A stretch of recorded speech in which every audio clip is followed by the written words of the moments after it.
आज हम नक्षत्र के पैटर्न को समझने की कोशिश करेंगे और बिल्कुल एक नए एंगल के साथ थोड़ी सी एक्सप्लेनेशन में आपके साथ शेयर करूंगी। ओके सो सबसे पहले हम बात करेंगे अश्विनी नक्षत्र के बारे में। सो अश्विनी नक्षत्र जो है एरीज साइन में फॉल करता है। ओके और इसकी जो डेटिंग है वो है अश्विनी कुमार। ठीक है, तो इसका एक पैटर्न मैं आपको बता रही हूँ। जैसे जो पहला राइज जो होता है वो अश्विनी नक्षत्र का पैटर्न है, यानी कि so that is the beginning.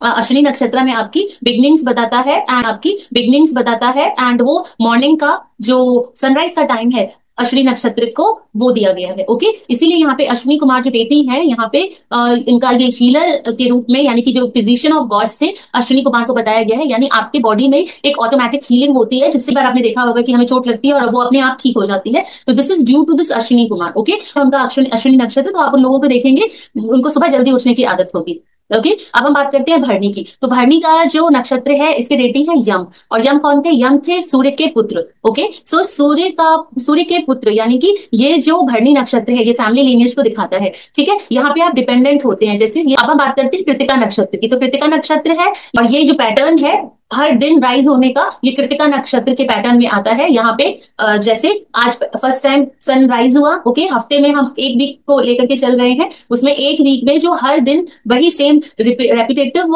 Pattern में जो सनराइज होता है और सनसेट होता है, वो सारा जो पैटर्न है ये कृतिका नक्षत्र में आता है। इसलिए कृतिका नक्षत्र में आप देखेंगे कि जो भी प्लैनेट बैठा है वो आपकी चीजें बार बार होती है। जैसे वीनस जो है वो कृतिका नक्षत्र में है, तो आपके रिलेशनशिप में आप देखेंगे आप तो काफी रिलेशनशिप्स में जा सकते हैं। ओके, इसके बाद आता है हमारा रोहिणी नक्षत्र। ओके सो रोहिणी नक्षत्र जो है ये नक्षत्र टॉरस साइन में आता है। ओके सो टॉरस साइन क्या है? ये आपकी फैमिली का साइन है। ओके सो रोहिणी नक्षत्र में आप देखेंगे, एक तो सबसे पहली बात रोहिणी नक्षत्र में आप देखेंगे ये लोग फिल्मी बहुत ज्यादा होते हैं। ओके, जिनको अच्छा खाना, अच्छी लग्जरी, अच्छा कंफर्ट, ब्यूटी, इन सारी चीजों से इनका बहुत ज्यादा अटैचमेंट होता है, क्योंकि ये जो है यहाँ पे शुक्र का जो टॉरस है ये शुक्र का साइन है। ओके, और इसकी जो डेटी है वो खुद चंद्र मतलब चंद्रमा है। तो आप देखिए कि चंद्र और शुक्र ये दोनों फेमिनिज्म को बताते हैं। ठीक है, तो आर्टिस्टिक क्वालिटीज जैसी भी हो गई, जैसे मैंने बताया फिल्मों का या कला क्षेत्र से जुड़े किसी भी चीज में वो उनका काफी ज्यादा इंटरेस्ट होता है। ओके, अब हम बात करेंगे रोहिणी के बाद आता है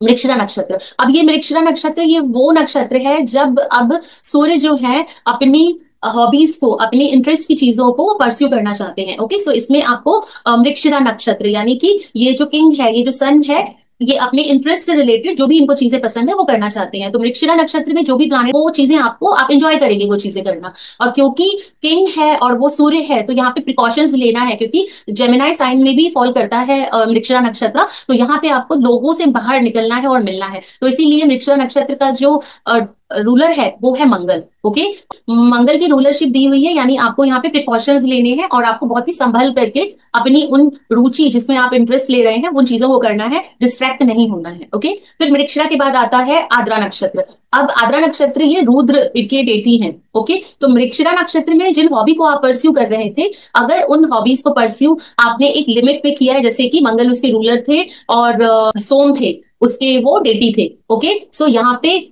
एक नेक्टर जो आपके पास था उसका मिसयूज तो नहीं हुआ है। वो चीज अगर आपने कर दी है, मिसयूज किया है, या आपसे कोई गलती हुई है, या आपने कोई डिसरिगार्ड किया है उन चीजों का, ठीक है, तो आद्रा नक्षत्र आपके चार्ट में आपको दिखेगा। तो आद्रा नक्षत्र के होने से यानी कि आपको उसने किसी न किसी जो प्लानेट उसमें बैठा है उससे रिलेटेड आपको कोई पनिशमेंट्स मिली हैं पास्ट लाइफ्स में, और उसको लेकर के आपके मन में किसी न किसी तरह की इनसिक्योरिटी दिखेगी। ठीक है, तो इनसिक्योरिटी होने के कारण वो लोग बहुत ही ज्यादा टची और सेंसिटिव होते हैं, लेकिन बहुत ही ब्रिलियंट होते हैं, क्योंकि ऑलरेडी उनके पास मृगशिरा में जो नेक्टर था वो उनके पास होता है। लेकिन वो इनसिक्योरिटी की वजह से उसका जो पूरा यूज है वो एक राइट मोमेंट जब आता है तो वो इसीलिए वो सडननेस को भी दिखाता है। Okay so brilliant ideas, brilliant innovations वगैरह, मतलब कोई भी चीज आप देखेंगे ना कि जो पहले कभी नहीं थी और अचानक से वो चीज हो गई, सो ये वो आद्रा नक्षत्र आपको बताता है। ओके, फिर आद्रा के बाद आता है पुनर्वसु। तो अब जो लॉसेस आद्रा में हुए थे, जो हमने आपको बताया कि किसी न किसी तरह का डिसरिगार्ड किया आपने, या किसी चीज से आप डिस्ट्रैक्ट हो गए और उसको आपने उस लिमिट को क्रॉस किया, तो आद्रा में आपको पनिशमेंट मिला।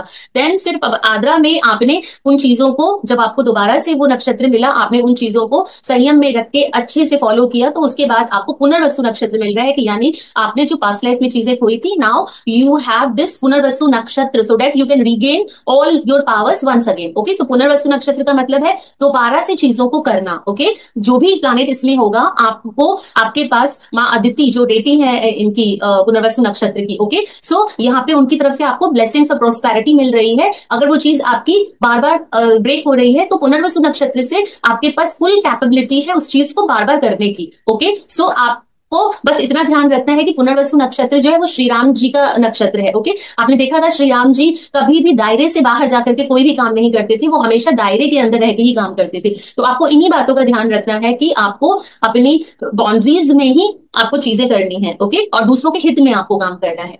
फिर पुनर्वसु के बाद आता है पुष्य नक्षत्र। अब पुष्य नक्षत्र जो है इसके जो डेटी है वो है बृहस्पति देव, ओके, जो हमारे ग्रह हैं, जो बृहस्पति देव खुद है, ओके। सो ये पुष्य नक्षत्र वाले जितने भी नेटिव्स होंगे आप देखेंगे कि इनको बहुत ज्यादा ज्ञान होता है। आप देखें इनका ऑलरेडी अपने आप ही एक ब्रांड होता है, ओके। जो भी प्लानेट इसके अंदर होगा ना, आप देखेंगे कि चाहे उनके अंदर कुछ हो ना हो, but they are already very respected person in the society, और लोग इनसे सजेशंस लेना, उनसे एडवाइस लेना पसंद करेंगे। सो पुष्य एक अपने आप में एक अच्छी पोजीशन और एक रिस्पेक्टेबल प्लेस है जो पुष्य नक्षत्र ये बृहस्पति देव जी के द्वारा आपको मिलता है, ओके। फिर इसके पुष्य के बाद आता है अश्लेषा नक्षत्र। अब अश्लेषा नक्षत्र की जो डेटी है वो है नाग, ओके, नागदेव, ओके। तो यहाँ पे आप क्या समझ रहे हैं, तो जो नाग होते हैं, जो स्नेक्स होते हैं, आपने देखा होगा इनको कि कितने अलर्ट होते हैं, ओके। एंड इनको इन्वायरमेंट को प्रोटेक्ट करने के लिए स्नेक्स आप देखेंगे, ठीक है। तो जितने भी जीव जंतु वगैरह होते हैं, इंसेक्ट्स होते हैं, इन चीजों को स्नेक्स जो है मतलब अपने आहार के रूप में वो लेते हैं और इससे प्रकृति को संतुलित करते हैं, ओके। तो प्रकृति को यानी कि नेचर को बैलेंस करने का काम एक तरह से प्रोटेक्टर है जो स्नेक है कि जो नाग है, जो शेषनाग वगैरह होते थे, उनके पास एक नागमणि होती थी, ठीक है, शिव जी के प्रिय होते हैं, ठीक है। तो आप यहाँ पे समझेंगे कि श्लेषा नक्षत्र के इसीलिए जो नेटिव होते हैं वो आपको बहुत ही पोजेसिव और प्रोटेक्टिव दिखेंगे, जिससे जो भी प्लानेट उसमें होगा वो सिग्निफिकेटर्स, लिविंग सिग्निफिकेटर्स बहुत ही प्रोटेक्टिव और पोजेसिव होते हैं, ओके। थोड़े से स्ट्रिक्ट और डोमिनेंस भी उनके अंदर देखा जा सकता है, बिकॉज उनका एम एक ही होता है, अपनी चीजों को प्रोटेक्ट करना, ठीक है। जैसे सांप अपने बच्चों को बहुत ज्यादा संभाल के रखती है, लेकिन अगर स्नेक अपने बच्चों को भी हार्म कर सकता है। तो वैसे ही अश्लेषा नक्षत्र में 4 पद हैं, उसके अलग अलग मतलब है, क्योंकि पुष्य में जो इतना सारा चीजें उनको मिली है, इतना ज्ञान मिला है, इतनी चीजों को उन्होंने कलेक्ट किया है बृहस्पति देव से, अब अश्लेषा में उनको वो संभालने की जरूरत होती है, ओके। सो इसीलिए ये प्रोटेक्टिव होते हैं।